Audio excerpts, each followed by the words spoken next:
Hello, and welcome to another episode of Boundless Body Radio. I'm your host, Casey Ruff, and today we have another amazing guest to reintroduce to you now. Dr. Anthony Chafee is a returning guest on our show. Be sure to check out his first appearance on Boundless Body Radio on episode 261, which between the YouTube video and the podcast was instantly one of our most popular episodes. Dr. Chafee is an American medical doctor specializing in neurosurgery, who over the span of 20 years has researched the optimal nutritional habits for athletic performance and health. He is an All-American rugby player and a former professional athlete in England and America. Dr. Chafee has dedicated many years and a large part of his professional practice to the study and education of diet and nutrition, and personally practices a fully carnivorous diet to this day with amazing results. He began his university education studying molecular and cellular biology with a minor in chemistry at the University of Washington, Seattle at the age of 15, which culminated in attaining his MD from the Royal College of Surgeons. He currently resides in Perth, Australia, where he specializes in neurosurgery and does private consultations and clinics in functional medicine and nutrition. Dr. Anthony Chafee, what an honor it is to welcome you back to Boundless Body Radio. Oh, thank you so much for having me. I appreciate it. Good to see you. Good to see you. As we mentioned in the introduction, you are currently in Perth, Australia, which is pretty almost literally halfway across the world from where we are here in Salt Lake City. So it's always a pleasure to get to talk to you. I know sometimes it's a little bit difficult to coordinate schedules with different time zones. Yeah, no, it's literally the other side of the world. So it's it's good that we can figure this out and coordinate a time. Absolutely. So on that note, in Perth, Australia, right now, it's 8 p.m. I'm assuming you had a pretty long day, yet you're still doing this. It's 6 a.m. here, so I had to wake up early and get my walk in before we had our interview this morning. And I just want to point that out because I think it's so important, the reason why you're doing this. You're literally not making any money doing this. I'm assuming that even with things like Patreon and the coaching you do, you don't get rich on this kind of thing. And when we set this up and coordinated this, one of the messages that you sent me, I'm going to read this literally. I just hope this information gets out to as many people as possible so they can pick their own lives, because it's really heartbreaking seeing how much damage is being done that is completely avoidable. That's pretty powerful, dude. Yeah, well, that's the whole reason I'm doing this. Like, man, I have a day job, and it's like, and this is actually, takes a lot away from my duties and responsibilities on my day job and in my free time, of course. But I just feel very strongly about it. This is something that I've seen really help people, really change people's lives. And, when I figured that I had something to say for the last sort of few years, and I just have been on a couple of people's podcasts, but I never really did my own stuff just because I didn't know how. And I was just a bit, unsure about it. And so I just never pulled the trigger. But I've really wanted to, and because I wanted to make some points that I didn't really hear everyone saying, and bring other things to people's minds. And the response has been really amazing. Hearing people tell me how much things have helped them and how they've really reversed their health and really changed things. Like, that really means a lot to me, and that's why I do this. Like, I'm not doing this for a job. Like, I have a job, but it's something that I really care about. And it's something that really, really pisses me off, honestly, that I and everyone else in the world has been completely snowed under for the last 40 years about, what's optimal for your health and what you should eat and what you shouldn't eat. And it's made people very sick, very unhealthy, and die young and die early and die unnecessarily. And that really bothers me. And so I'm just trying to undo that dogma and mindset that we've been instilled with, so that people can actually take back their health and actually live, full lives and healthy lives. Yeah, that's such an important point. And again, I just wanted to bring that up to point out your passion for this topic. I mean, that passion even carries over to your podcast, which we didn't even mention in the introduction. The Plant Free MD podcast is one of my favorites. I never miss an episode. You recently posted your talk at KetoCon, which was amazing. You recently did an interview with one of our former guests, Dr. Thomas Seyfried, which was amazing. And just podcasting alone, I'm sure you've learned it's not that easy. There's a lot that goes into it. Yeah, no, it is. There was a big learning curve. Even just setting it up, like that was a huge pain in the ass, and like trying to get everything set up on all the different platforms. There's so much paperwork, so much different forms to fill out. I think it's my girlfriend just started a podcast too, and she went on a different server, and it was just like super easy. They just had it just mailed in for her. I was like, well, that would have been nice. But like for me, it was a bit more challenging just because of the platform I use. But No, it's, you have to make time for these interviews. You have to sort of make introductions. You have to talk to people. You have to get these things set up and sort of edit them. I don't really edit them because I just don't have time. But I do some stuff, and just getting those things ready and just putting things out there and getting, even without the editing side of things, just the publishing things and the loading them up. It takes hours. It takes hours out of your day every time you're doing one of these things. And, like you said, I just finished work. I started at 6 a.m. I'm sort of just finishing up now. And not only that, I was working this whole weekend. So, I was on call, and I was, basically at the hospital from 6 a.m. Saturday, and I sort of got home at around 2:30, had to go back out at 4 a.m. Wow. Came back and then back again for the rest of the day. And so, I only got a couple hours of sleep this whole weekend. And then I went to work on Monday. So, Wow. Having a couple hours here and there may not be all that much to a lot of people, but it's definitely a big chunk out of my free time. So yeah, Wow. it's definitely something that if I didn't feel strongly about and passionate about, I just wouldn't be able to do it. Yeah, definitely. We were lucky enough to host Amber O'Hearn recently, and she talked about the benefits of being on a carnivore diet and sleep, and how much more efficient your sleep can be when you're eating the proper diet. And I think that's really interesting. Sucks you're not getting a ton of sleep, but hopefully it's really good quality, and maybe you don't need as much to get that really good quality sleep that you actually need. Yeah, I used to be a terrible sleeper my whole life. I was always suffered from insomnia, and I would sleep very light. I would always be tired.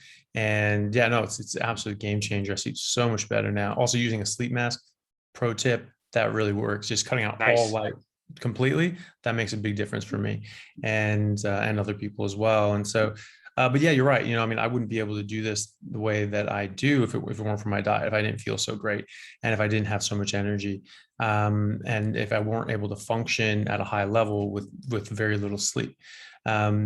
It's my intern year in after medical school was hellish, to say the least. And I was working 120-hour weeks, some weeks, at least 105. I don't think there was a single week I worked less than 100 hours for that whole year. And it was awful. It was just awful, relentless, thankless, abusive work. And I was miserable, and I just really, really, really hated it. I wasn't a carnivore then. I was just eating, whatever meat centric, but, other stuff as well, just to just survive. And I felt crap. I felt like absolute crap. Now I work more. I actually work more hours than that. I work anywhere from 90 to 130 hours a week, depending on if I'm working the weekend. Like this past weekend, I worked, 40 hours extra. And so, that's obviously a big jump. But on top of that, I'm doing the podcast stuff and YouTube stuff, making videos. And I've got to read. I've got to, learn more neurosurgery. I've got to, read, different, books and things like that to do with, diet, nutrition, and health, and the history of humanity. And also I'm trying to write a book. So I've got all these different things that, I'm trying to do. And so basically every waking hour, I'm doing something. And so, it's very busy. I would not be able to do that if it weren't for my diet. Just absolutely not. I would have burnt out a very long time ago. Wow. And so, yeah, it's not possible if you're not running at peak performance. Well, not a great time to take on rocket science as part of your hobby. So let's leave that on the side for now. Yeah. I do want to talk about your recent talk at KetoCon, which you did a great job. Your first ever talk of that nature, I thought was fantastic. Before we do, let's remind the audience a little bit about your story. You already mentioned that there's been periods of time in your life when you haven't been carnivorous, but you have a really interesting story with the carnivore diet. A lot of people choose to go on the carnivore diet because they learn about the benefits of eating meat. You have a bit of a different story and some of the things you learned. So if you don't mind, can you remind our listeners a little bit about your history with the carnivore diet? Yeah, so I actually started 22 years ago now, when I was an undergrad at the University of Washington in Seattle. And I was taking a class on cancer biology, and we were just learning about all the carcinogens and toxic chemicals that were in plants. this is something that I actually learned in 7th grade, that plants and animals are in an evolutionary arms race. Plants becoming more and more poisonous, so less and less animals can eat them. And so they can survive and thrive. And then animals becoming more adapted to specific poisons in specific plants so that they can eat that plant. That species of animal can eat that species of plant, and so that they can survive and thrive. And they can break those chemicals down easily or safely. So that's the nature of plants. They're inanimate. They can't run away or fight back like an animal. So they need to use other forms of defense. And there are many. They use camouflage and mimicry and all sorts of really cool stuff. One universal is they use poisons. They use toxins, defense chemicals to stop most animals from eating them. And we were learning this from just a cancer perspective and learning all the carcinogens in plants, like 136 identified carcinogens in just Brussels sprouts, over 100 in mushrooms, and spinach, kale, lettuce, celery, cabbage, cucumber, broccoli, you name it. They had 60, 80, over 100 known human carcinogens each. And they were quite abundant. We know from the work of Professor Bruce Ames from Berkeley in 1989 that, there's 10,000 times more pesticides and insecticides naturally occurring in plants than the pesticides and insecticides we spray on them industrially. And that the natural ones are much more likely to cause cancer than the pesticides we spray on them, right? So people say like, oh, well, if it's organic and you grow it in your own yard, it's like, well, no, actually, that's just a drop in the bucket. The pesticides, the reason they're still legal is because they're actually not that big of a deal when compared to lettuce, which is crazy to think about, but it's true. Yeah, and so we have this backed by hard science, and we've known this for 30 years now, 30 plus years. So we were quite blown away by this. And, we thought, he must be joking, but, he really wasn't. And I remember thinking to myself, but, vegetables are still good for you though, right? And, he just must have read our minds. He just looked at us and he said, I don't eat salad. I don't eat vegetables. I don't let my kids eat vegetables. Plants are trying to kill you. So I was like, right, screw plants. And I just stopped, like just cold turkey. I'm like, plants are poisonous. Plants are trying to kill me. Like, I want nothing to do with plants. And so I didn't think of it as a carnivore diet. I didn't think like, oh, I've got to improve my health and lose weight. I was just like, plants are poison. Plants are trying to kill me. Like, F that. And so, I went to the grocery store and I just was looking around. It was like everything had plants in it, grains or something added to it from the plant or, fungus kingdom. And so I was just looking around. I was just like, well, I guess eggs and meat and milk, like they don't have plants in them. They don't come from plants. So I guess I'll just eat that. And so I just did that. And I did that, the first couple of weeks, I felt like really weird and self-conscious and like looking at all the things I couldn't eat. And after 2 weeks, I just didn't care. I just felt so great. I had so much energy and I just loved meat. All I wanted to do was eat meat. And so I never looked back after that. And so I did just pure carnivore for years after that. I think like 5 years after that.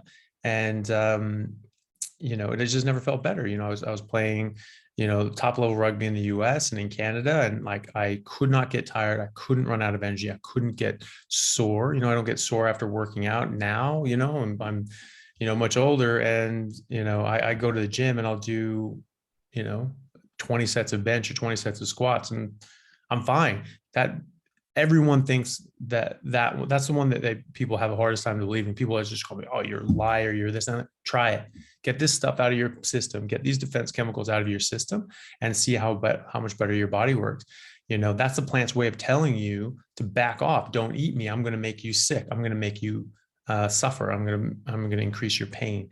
And so if you were like me and in the wild and you're just living a normal life and feeling great, and then you come across a plant and you're hungry and you're like, okay, well, I'll eat this thing. And then you're sore and you're aching, you feel like crap. You're just like, okay, never eating that again.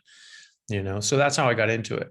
Was just basically learning botany and cancer biology and just like, just plants are toxic. These are not what we're supposed to eat. So yeah, I just didn't eat it. Wow, that's amazing. One of my favorite podcast moments from your show was when you interviewed Ryan Talbot, who we also recently interviewed. Yeah. He was the Big Ten decathlon champion who for several months has been doing carnivore now. And you talking to him and talking about like your performance playing rugby on a Mm, carnivore diet, and like listening to him how he's just getting started in decathlon. You got so excited about yeah, his performance in the future. He's like what, 20, 21? He's done decathlon for like a year or two. He's got yeah, endless potential, and just hearing you and your energy, like, dude, you're gonna kill it, you're gonna win so yeah, many champions, you're gonna make the Olympics, like this is gonna be amazing. I thought yeah. like after that episode you probably went out and like wrestled some kangaroos or something. Yeah, well, I was pumped. I was absolutely jacked. Yeah, I definitely was just like, I need to go like play a rugby game or something like that. I just got to go hit someone, But yeah, like no, I'm super excited for him. Like he's absolutely going to kill it. Like he doesn't realize he's actually just about to get into it, hit his stride. When I was doing carnivore for at first I was it took a while to really gain the insane fitness that I had. I pushed myself very, very hard. But you don't start off being able to sprint a marathon, but in the thick of it, I could absolutely have sprinted a marathon because that was basically my training all the time. I was at a dead sprint, all day for 6-8 hours straight, you know? And I couldn't get tired.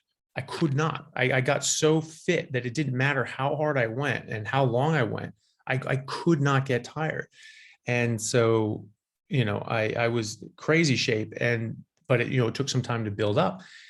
He's just getting into that, so he went carnivore when he's sort of in his season, and obviously he's training a lot and he's pushing himself really hard, because he's an elite athlete. But, and that made his performance, really, really take off. But he's just getting into it. So he doesn't even know how much better it gets. He doesn't even realize that there's like endless potential. As long as you're giving yourself, enough food, enough meat, like you will just keep getting better. I mean, every time I trained, every time I played, I literally felt myself getting stronger and faster and fitter. Every time I'm better now. I would actually think that to myself. I'm better now, and, you know, doing that year in and year out, you are just getting stronger and better. And it's just, and he's just getting started. So I'm really excited to see, what he does and how his career progresses, because yeah, you're right. He's like 21, this kid has another 15 solid years of peak health and performance. People think it's like, oh yeah, you after the age of 30 or something like that, you start to decline. Bullshit. Nope. That's only if you're eating poison. I'm 42 years old. I feel better than I did when I was 27 and eating plants, and I was ripped when I was 27. I was jacked. I was still playing, Super League rugby, in San Diego. And like, I was super fit, super strong, and I'm, I feel better now, and so he's just going to keep getting better, and he's just going to keep getting stronger and faster and more dominant. And if the people around him don't catch up and don't figure out that, meat is the optimal performance tool, they're just going to get smoked. And it's like the original the Greek Olympians, like they prepped for the Olympics by just eating tons of meat, and then you're winning the Olympics. Like that was one of your the prizes was like cattle, and so it's they knew what was going on. And he does. But other people thinking like, oh, I'm going to go game changers, I'm going to go vegan, like, oh, that's really going to supercharge me. It's like, well, Good luck. see how that works, buddy, because Yeah. like, yeah, it's not going to work very well. So yeah, no, I'm super excited for to see him in the next the next few years. That's amazing. That's one of my favorite parts about this lifestyle is that delta just gets wider and wider as the carnivores are getting fitter and healthier. The rest of the world, unfortunately, is just going so far south. The difference, Mm. the gap between the two is just so vast. And you made such a good point of this with your talk at KetoCon, which was, I believe, called Why We Are Carnivore. And I want to name this episode The Case for Carnivore. The Case for Keto by Gary Taubes is one of my very favorite books. He does a really good job in that book talking about, a ketogenic low carb diet. And you did such a great presentation of bringing all these different aspects into your argument for why we are carnivores. The anatomy, the biology, the history, the evolution, all of those things you were able to tie together. So I'd love to talk to you about that today. Can you tell us a little bit about why you think that we are carnivores? Yeah. Well, I mean, that's just what all the best evidence suggests, that, biologically, we are animals, and biologically, the kind of animal we are carnivores. All animals on Earth have, a natural diet that they eat in the wild, and, confers optimal health upon them. Ours is a carnivorous one. Okay. So you can look at this by multiple different metrics. You can look at, just our anatomy, our teeth, like, oh yeah, we have small teeth, we don't have these big fangs. They're like, right, because we don't kill things with our mouths. We couldn't do that, and so we had to figure out something else. So we developed our brains, we developed tools. We have, very, very nimble, fingers and hands, and so that's from tool using. And we had to figure out tools and tactics because we couldn't take down a mastodon, with our fingernails. So we actually have primate teeth with carnivorous adaptations. Okay, you look at the teeth of a gorilla and the teeth of a chimp, and our teeth, they're fairly similar, but they have different adaptations. A gorilla's teeth are very, very big. That's because they're just chewing on sticks all day. They have massive muscles of mastication, these big, huge temporalis muscles. Ours are tiny. They're just right here. If my head was a gorilla's, most of that would be the, jaw muscles, the temporalis muscle, just for chewing and chewing and chewing. You have to, because you're just chewing sticks. And so our teeth got smaller and smaller and smaller. Our jaws got smaller, our temporalis got smaller, and our brains got bigger, and, so we can start there. And then people say, oh, we have flat teeth, just because you look at them and they're in a flat row. It's like, oh, look at a horse. Look at the front, it's flat. That's not what flat teeth mean. Flat teeth mean they're planar, like a stone mill, and it slides across each other. Right? If you clamp your teeth shut and you try to move your teeth, they don't go anywhere. You can't slide them across each other. Yeah, exactly. So that's because we have bicuspid teeth. We do not have flat teeth. And their front teeth are actually flat too. They have a big planar surface where they can masticate.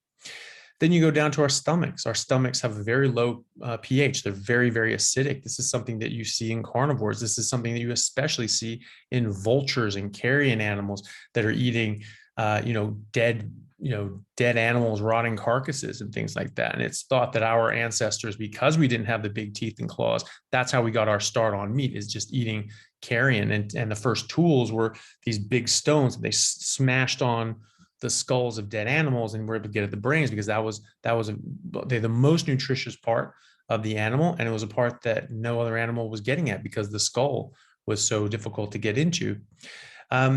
We have a pH in kind with vultures, right? It's like 1.3 to 1.5 pH. Like lions and hyenas and things like that are like 2 something.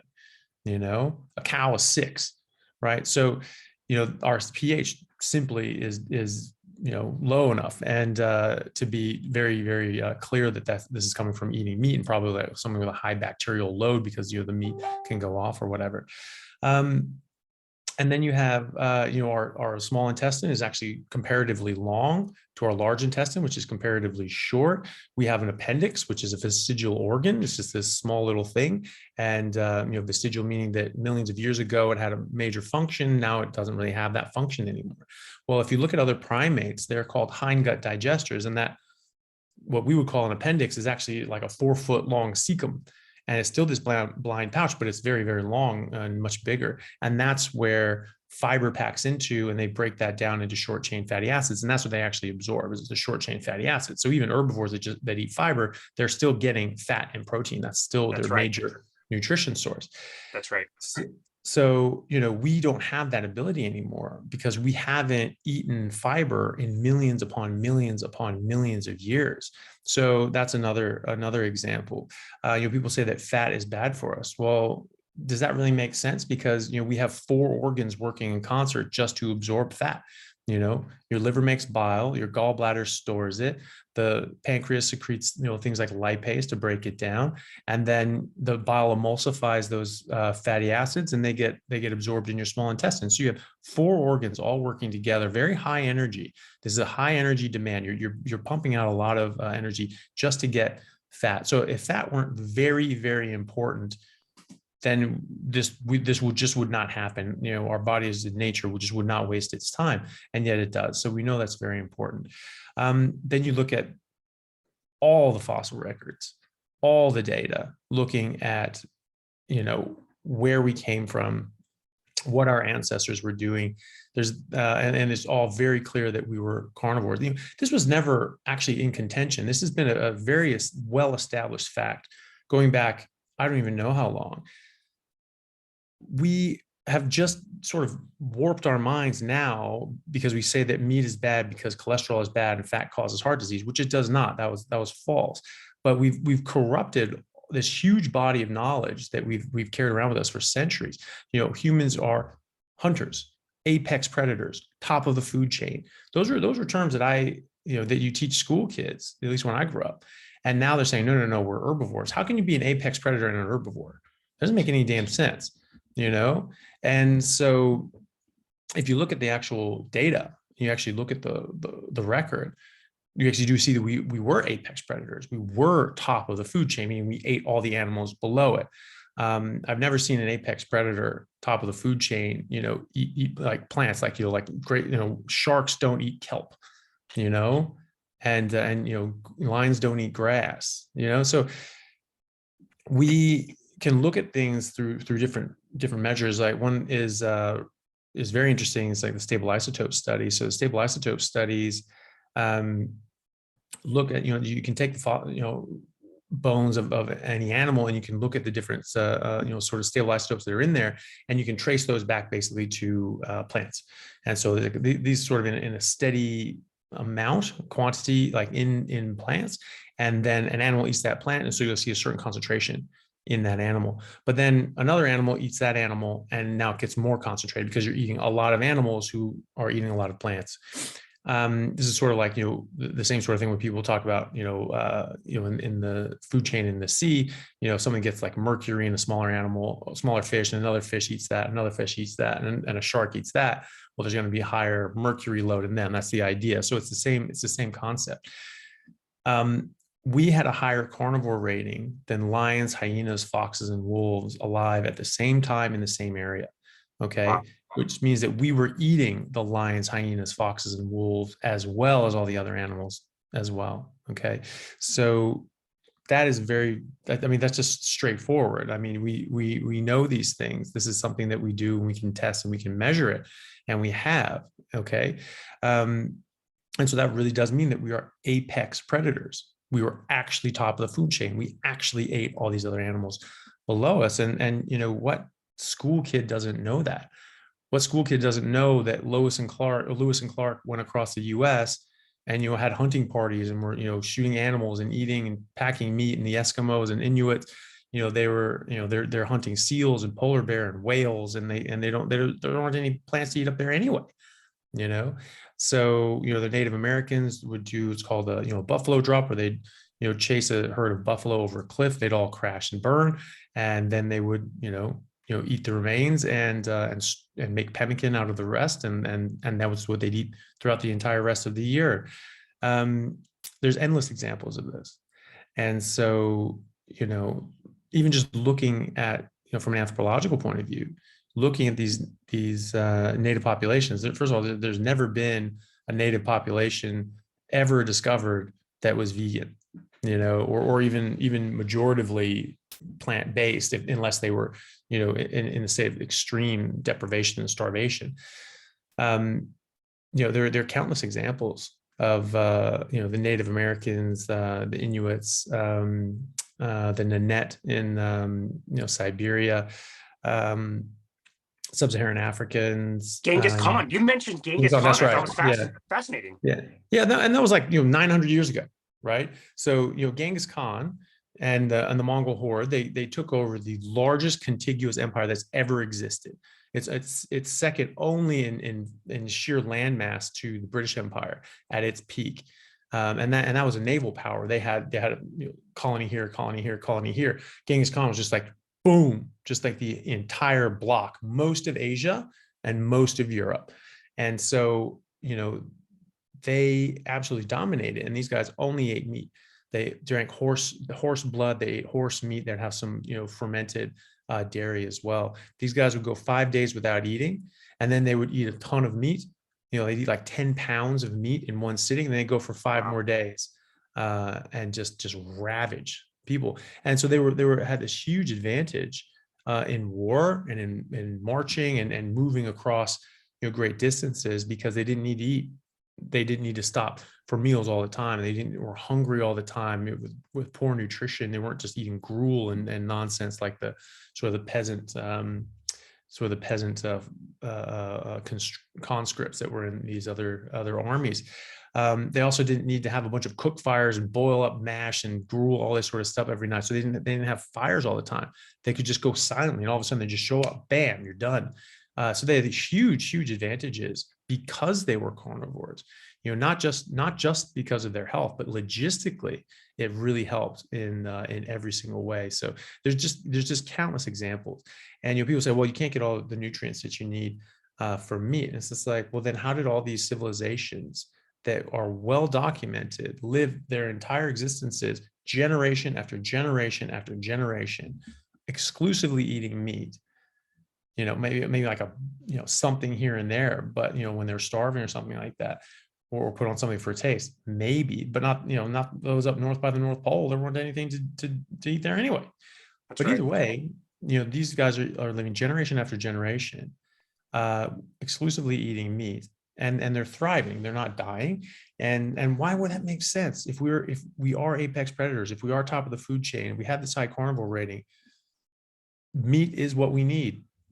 And so it's just silly to me that we've gone so far backwards. And I think that it's been at the detriment of our health, because I think that really the diseases that we face nowadays actually aren't diseases. These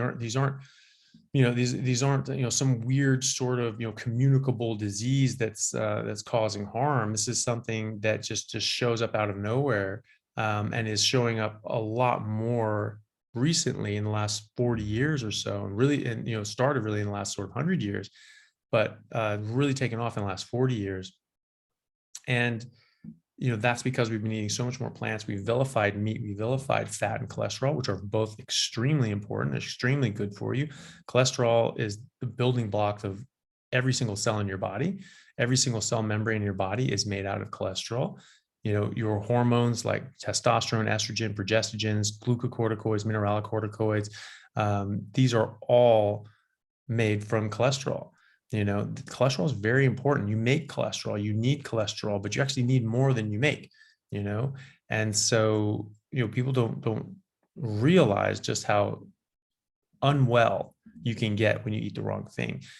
Just like, any zookeeper worth his salt will tell you that if you feed an animal something that it doesn't eat in the wild, something that it didn't evolve on, it gets sick. This is why you have signs that say, don't feed the animals, your food will make them sick. They don't eat this. You have to, they have to eat what they're supposed to eat. But what do they get sick with? Right? They get obesity, heart disease, liver disease, diabetes, cancer, arthritis, autoimmune diseases, the same things that we do, right? The same things that dogs and cats are getting now. Because these are known carnivores, dogs and cats, known carnivores, and yet we're giving them grain and plant-based kibble. There are people going on TV going, "Oh, my dog is vegan, and it's by choice. He chooses to eat broccoli." Like the hell he did, And every single time they put like a bowl of meat and a bowl of spinach, dog just goes bang and onto the meat, and they're like, "No, Chubby, no, there's lettuce. No, you like lettuce." It's just like, clearly it's the dog's choice, right? And the dog is just ignoring his owner. Is just like, "Get the hell away from me, woman. Like, I'm dying here." And, you could not rip this dog away from this bowl of meat.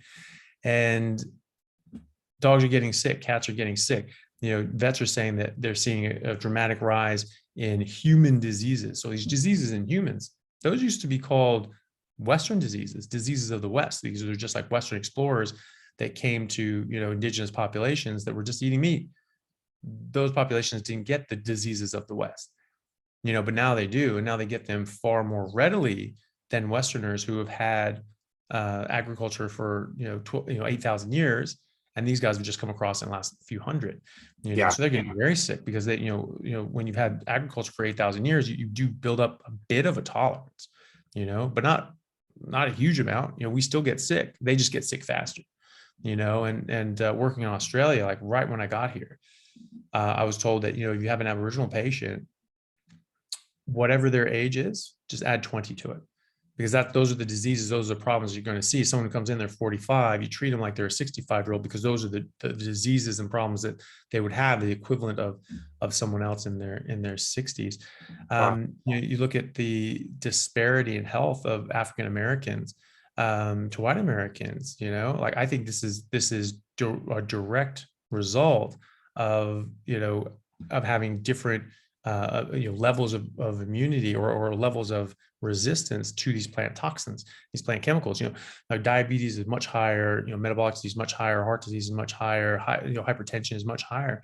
Well, we know that carbohydrates can cause hypertension.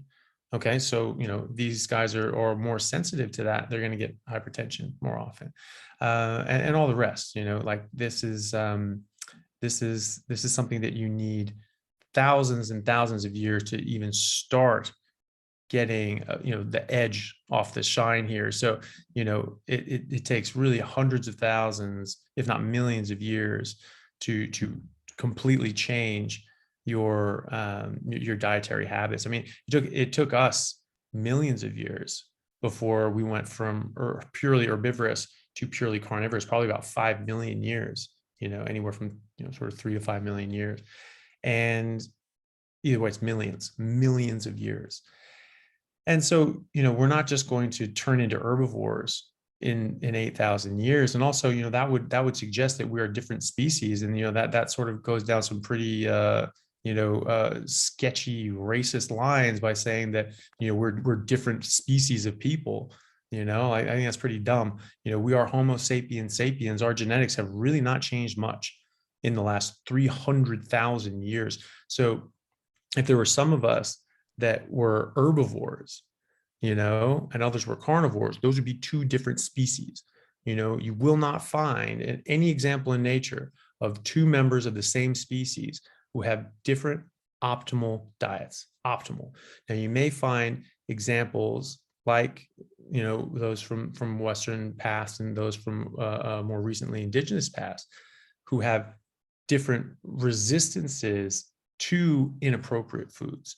But that doesn't mean it's optimal. That doesn't mean it's good for you. It just means it's less bad for you. So I think any way you slice it, we come up carnivore here. And like I said, we are one species, and we do have a common diet, whatever that is.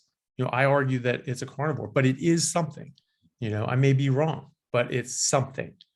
And so, I think of it as, if one of us are carnivores, then that means that all of us are carnivores, right? It's a transitive property, right? So if the Inuits are carnivores, which they are, if Genghis Khan and the Mongol horde were carnivores, which they were, then we're all carnivores. Yeah, I absolutely love that. That's such a great point. All of this is backed up by science, and we can reference all of this. The studies have been done and confirms this in so many different ways, like you said. But it's like, at some point we just have to use common sense. Like, just look around and see what's going on.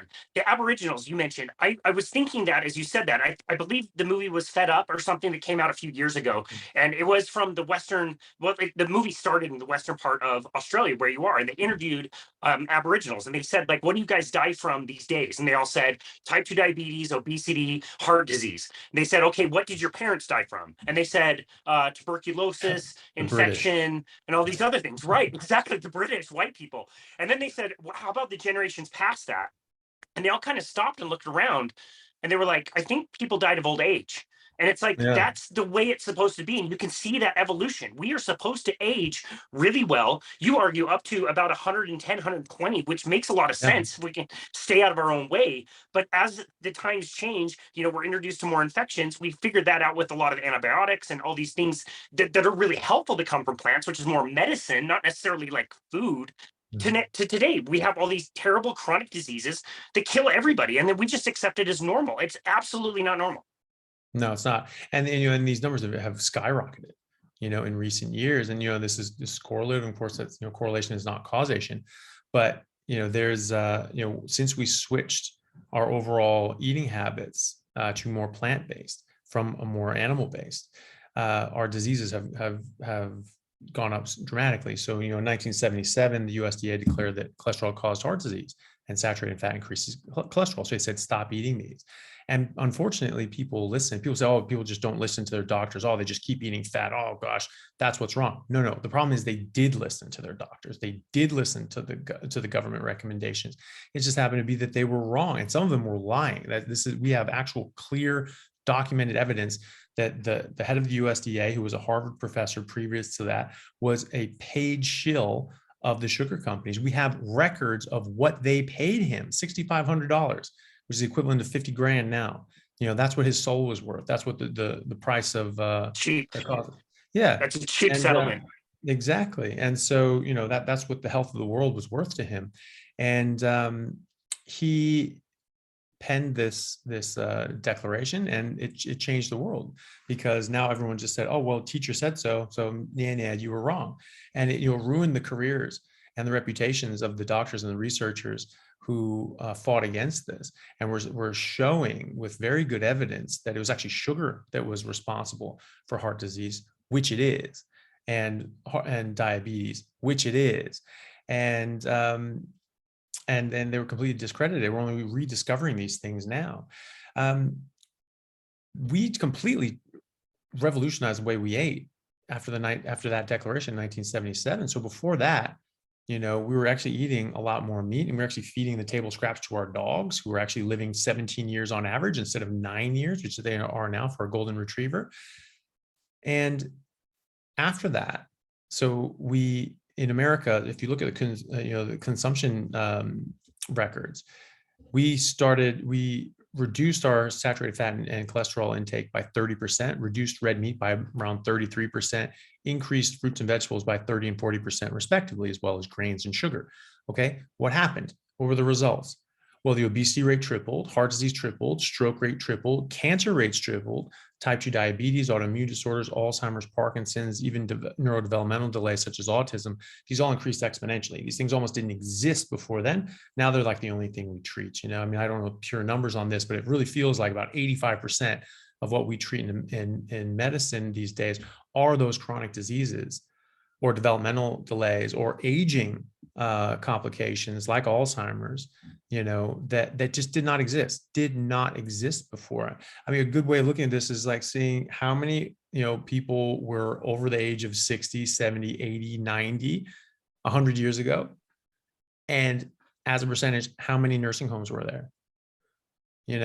Very different number to today, very different number. So, the nursing homes are absolutely packed to the teeth. There's a long waiting list. I know here in Australia and in Ireland, like, Jesus Christ, when I was there's a 2-year waiting list to get into a nursing home. You get listed for a nursing home, like you're not doing well, and like you've got to wait 2 years to get in because there's just so many invalids in there, Wow. And so, this is a very different time. And, we do know that these things are food related. Like, I mean, Wow.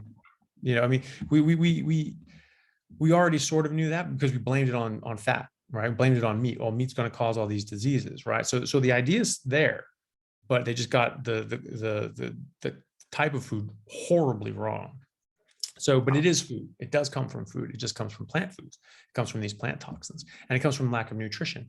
So when I said earlier that Alzheimer's is being referred to as type 3 diabetes, that's because you're sort of looking at these things metabolically. It looks similar to things we see in type 2 diabetes. And well, that's interesting because they have the same cause. That's right. It's the sugar and the carbs and everything like that. You get insulin resistance to, in your body. It goes to your brain too. Now your brain isn't getting as much energy as it used to, because you're not making as many ketones.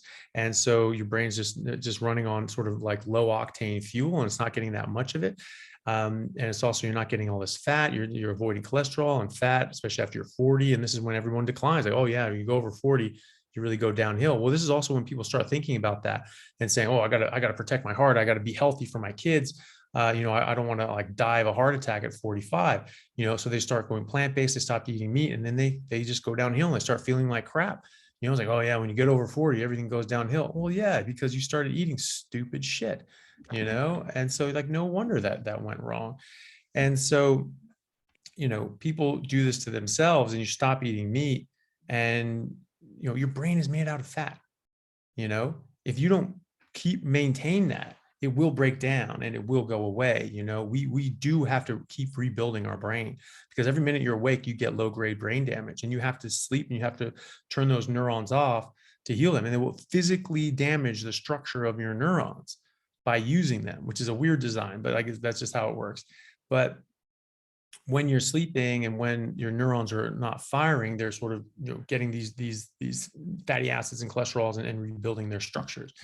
If you're not getting enough sleep, you're not going to get builders to the job site. If you're not eating enough fat, you're not going to get the building materials there. So your structures are going to break down.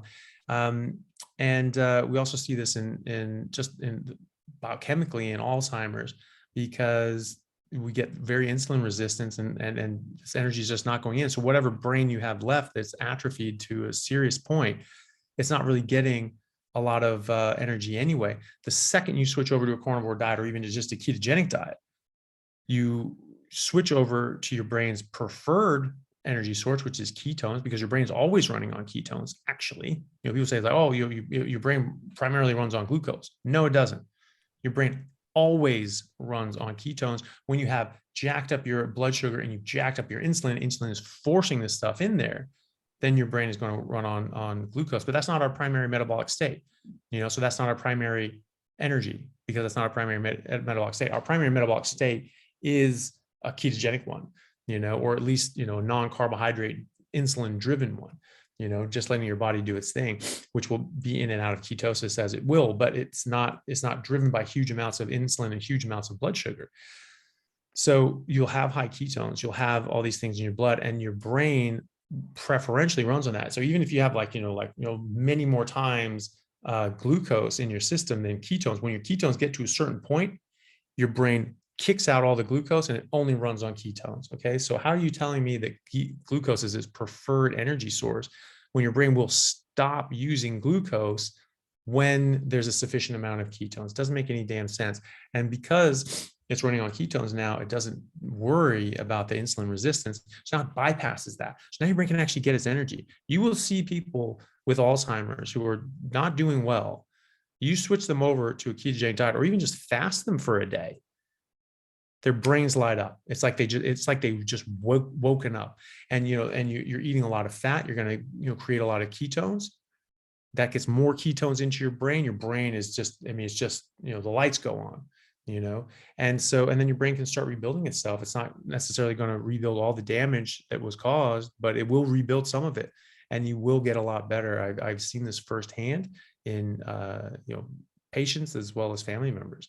So it's a major thing. And so and more research is coming out. Professor Ben Bickman of BYU, he's done a ton of research on just insulin and metabolism. He's been studying insulin and how it works in the body for over 15 years. So, he's a metabolic scientist, and he's just showing hard science. This is how these things work. This is how these mechanisms operate in your body. And this is what happens when it goes wrong. I alluded to blood pressure. Insulin can be involved in the contractility and relaxation of your arteries, right? So when you get insulin resistance, now it's just staying still because it's not listening to the insulin because it's like, yeah. You cried wolf already, we're not listening to you anymore. And so then it's not being influenced by that. And so it just stays rigid and it can't expand and reduce the blood volume, which makes pressure go up, right? So, if volume goes down and you have, X amount of fluid, pressure goes up, right? Because you're trying to pinch on this thing and fluid doesn't collapse. It doesn't compress, like air does. So that's a major cause of high blood pressure. There are other causes of high blood pressure, but those are sort of the weird, wild, wonderful causes, like pheochromocytoma, but if you just don't eat carbohydrates, most people will get rid of their high blood pressure. Yeah, no, that's so true. I love that explanation. I love that you talked about mental health. We talked about Alzheimer's and dementia and things that we normally associate with aging, but that's happening younger and younger and younger all the time. Dude, you're gonna flip when you hear this. This is this week, this last week, I've worked with two separate people. These are people in my neighborhood. Both of them live within a 10-minute walking radius of me.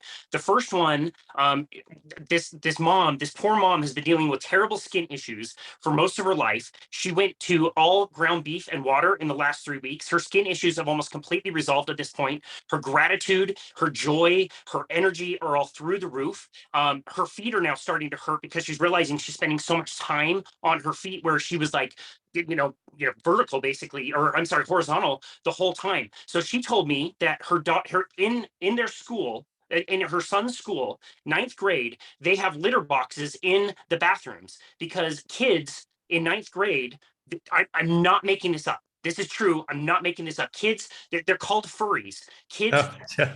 think of themselves as pets, as cats. So they wear like cat ears and Oh my tails, God. and they had to put litter boxes into the bathrooms because these kids were shitting on the floor like cats. This was confirmed yesterday with another one of my clients who is in ninth grade. They're trying to get a waiver to go to a different public school because the suicide rate at one of these schools is so high with kids. They're trying to go to another one for mental health. Tragic. It's so sad. But I didn't even finish the question. I asked her, like, so did I hear this right? Are they putting litter boxes? She cut me off right there. She's like, oh yeah, in the bathrooms. Yeah, they wear leashes. One of them bit me once. Oh Like if you my look at God. them wrong, like they'll come up and bite you. This is happening at that age. Like, what? Oh What is my going God. on with these little brains? Yeah. Well, and you think about it too, they're trying to say like, oh, well, we've got to help them. This is just who they are. That's just their real self. It's we got to help them or else they're going to get bullied. They're going to commit suicide. And they're doing all these things. And the things that they're doing in these populations, those are populations that are killing themselves because you are screwing with these kids' brains.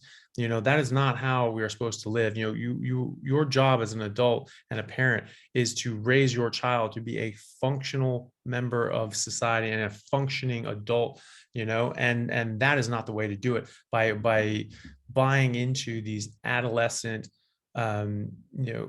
fantasies, because that's what it is. It's a fantasy. I was like, oh, I want to be a cat. Okay, but you're not.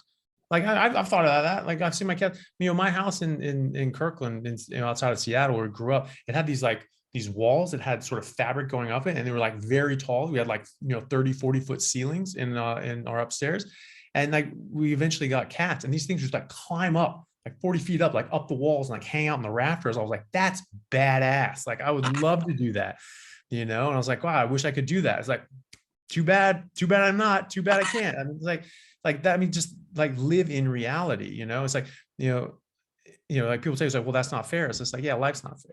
It's just like, well, I want this. It's like, yeah, but it's not. I mean, you have to teach your kids a sense of reality. It's literally, it's just wishful thinking. It's really the same thing as I wish I was this. Okay, well, I wish I was a dragon. And I'm not actually being facetious there. I really do. I've thought about this a lot since I was a little kid. I would love to be a dragon. You fly around and breathe fire and do magic. That'd be badass. I really, really would like to be a dragon. I mean it. Okay. But I'm not. Okay. That's not going to change. And so, my parents, treating me as a dragon, as a grown ass man is a little dumb. I was like, oh, I'll have my lair and I'll sleep on some little, stack of, gold doubloons or something like that. Well, I'd take that actually, but like, it's, that's not helpful.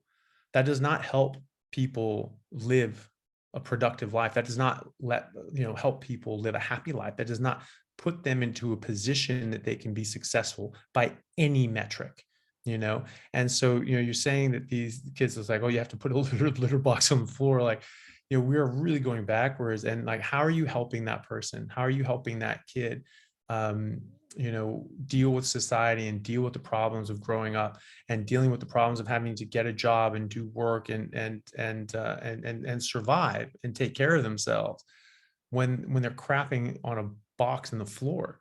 Like how is that exactly going to work? And what happened to bullies? Like where'd these guys go? Do we just lose them all? Like, I mean, if someone was doing that where I grew up, I mean, they would get Oh man. smoked.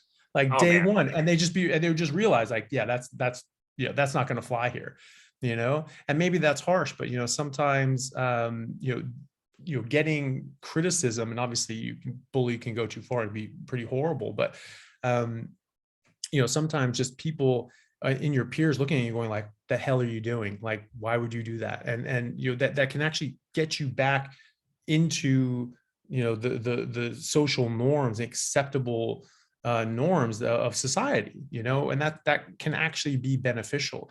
If you don't have that, then you have anarchy. It's just everybody's just you have no culture, no system, no rules, just anybody does whatever they want. That's chaos. That doesn't work. That goes back to might equals right, because people just doing whatever the hell, and so people that can get away with it. And so this is also what people are doing too, is they're domineering everyone else by saying, you're not allowed to do that because you're a bad person, you have to. It's the same thing. It's just a bully and a power trip saying that you're going to do what I say because I say so. And they're just coming up with different reasons. It used to be like, you're going to do it or else I'm going to kick your ass. But now it's, you're going to do it or I'm going to call you a racist and a homophobe and a transphobe and a furry phobe. And people don't like that, because of course people don't want to be thought of poorly like that. And there are very few like actual racists anymore. Like they exist, they do exist, but in normal society it's not all that as common as it was previously. We've come a long way. It still exists, but it is nothing like it was. And so people really respond to that. If everyone was racist and they just didn't really care about that, they'd just be like, yeah, okay, screw you. Like they wouldn't care, because they would be okay with it. The Nazis were very well outspoken in the fact that they thought that this was the uber race, and this was a better breed of people, and they were all into eugenics and all that sort of stuff. They were outspoken about this. They had no problem. They're like, yeah, we are better. Yes, we do think that. That's exactly what we think. Now you say that and people just go, no, I'm not. That's because, the people are very conscious of that. People, don't like that sort of thing. They don't like people that are actually, degrade and derogatory towards people, based on their, immutable characteristics like that. Just, people just know better now. And so they are being very, very forceful and forcing people to go against their will and against their wishes and against what they know to be true and know to be right, out of fear of being, called a nasty name and being ostracized from society. It's the same thing. It's the same thing as using physical force. You are forcing people to do something that they don't want. And I think this is all it. And it harms the exact people that they're saying they're supposed to help. These people, the furries and the whatever. I mean, people argue that, there were, transgender people, going back however long. Sure, that's fine. And then other people say like, yeah, but there weren't that many of them. Oh, that's probably because they were just scared to come out. Yeah, probably true. I have never heard of a furry before this damn year. So where was this in the Greek era? Where people are just going around like cats taking dumps in the street, like that's not a thing, and so these things are just being made up now, and they're just coming up with things just because they want to play, make believe. This is adolescent behavior, and it's not helpful. And so these people are getting very depressed because they're not able to function normally. And they get very upset and they get very sad and they kill themselves. So this is, supporting that sort of behavior is actually harming these people, and that's absolutely tragic, so I don't think this is a good idea. And I'm glad that your friends are trying to get to a different school, because just think about it, the schools that support this sort of behavior and cater to it are the ones with the high suicide rate. That's right. Figure it out. What you're doing is harming people, That's and right. it's so bad. And this is also people that are pushing veganism. That's right. Like they all That's do. right. And that's serious for mental health. There was just a study that came out by Georgia Eid recently, where they took pharmacologically refractive psychiatric patients of various description, like OCD, schizophrenia, schizoaffective disorder, major depression. I think it was 31 participants. Now, these guys had failed pharmaceutical therapy. Okay, so they had maximal pharmacological treatment and failed. It wasn't working. They put them on a ketogenic diet. Basically, all of them improved dramatically, and most of them completely resolved their issues.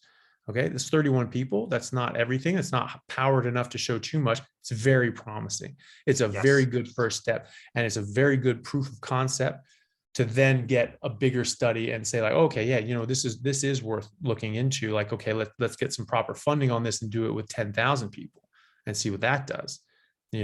Because that, if you do it with that and you show that most of those people do it in a clinical experimental setting, then you've really got something to work with. That's right. Yeah, that's right. I just think it's such a product of stacking generation after generation on bad diets, and now seeing it trickle through and seeing mental health affect our adolescents. I think it's absolutely diet. Like you said, I don't think these brains are working properly. And a lot of the issues, the social issues that we're dealing with, if we change the diet, I think we would make amazing inroads in all of that. It's like we started this conversation with, like, all of these things are so heartbreaking because they're completely preventable and reversible, just like you said. And when we fix the diet, we can fix all of these things. And it just takes not only looking into the amazing science, which again, on all of these levels that we've talked about, confirms everything that we're talking about. It's just common sense. It's common sense. This is how we've evolved. This is what we need to eat. These are the things that get fixed when you eat the right foods. And these are the things you die from and suffer from for generations when you don't. It's right there for everybody to see. Yeah, no, I completely agree. It's absolutely tragic, and you're seeing the mental health issues increase dramatically as well. You're seeing suicide rates increase dramatically as well. There's some areas like during COVID and the lockdowns where like the suicide rate in people under 16 tripled, and or more. I mean, like that is just absolutely unacceptable. And when people have the right intentions. Some of them do. I think some people are doing this for control reasons and for just to sort of push their agenda for whatever reason. But the reason that it's working is because a lot of people really do care, and I think the majority of people really do care. And it's just that the other side still cares, but they just say like, okay, no, yes, I still care, but I think that's the wrong way to go about it. You can disagree on methods, but people don't realize that we actually have the same goal in mind, is helping kids, helping people live a better life and be happier, and lower the suicide rate and lower the suffering and disease rate. It's just, you're saying that we should do it by, wearing a kitty cat mask and taking a dump on the floor and eating vegetables, which cats don't do, by the way. So if you really want to be a real furry, you just eat meat, by the kids. That's right. That's right. And I'm, and people like us are saying, well, no, actually, you need to eat proper nutrition, a biologically species appropriate diet, which is just meat in the absence of toxic elements, which are plants and fungi. And you need to be taught and trained how to live and succeed as an adult human in the world of today. And I think that objectively, the latter is clearly more efficacious in helping these people. Yeah, couldn't agree more. You made such a good point of that. You made such a great talk at KetoCon talking about all of this. I recommend anybody go to your podcast where you generously put that talk up there, along with some Q&A that you did afterwards. I thought was really, really helpful as well. Anybody can go and access that on your website, on your podcast, which is the Plant Free MD. It's one of my favorites. I don't miss an episode, like I said earlier, so I really appreciate that you're doing that. This has been an amazing conversation. It's past 9 p.m. on your time, so let's give you a little break so you can grab some sleep. But tell the audience where they can go to find you and connect with you and your work. Well, thank you very much. I always have a good time talking to you. And my main thing is, my YouTube channel is just Anthony Chafee MD. So Chafee spelled CHAFFE. And then that's where I have most of my content, my videos up there. And I also have an Instagram by the same name, Anthony Chafee MD. And I'll post different videos. Like right now I'm doing sort of like a 30-day X3 bar challenge where I haven't really been in the gym much since October. just sort of like once a month. I swear to God, like once a month, like since then, maybe twice a month if I was, able to. And now I'm just like, no, screw it. I'm getting back into it. And I got the X3 bands. And I was just like, I'm just doing it every single day for 30 days. And I'm just without fail. I will not miss a day. And, because I've been videoing it and sort of putting it up, it's kept me honest, because I've been days like, I was on call this weekend. I was there from 6 a.m. till 2:30 in the morning. And I'm just like, I just want to go to bed. That's the only thing I want to do. I'm like, no, I got to do it. I got to do my workout. And so I did it. And then I had to leave and go see another kid. But it actually made me feel better. And I was glad that I had done it. And so I'm doing that, posting those on there, and also post, different,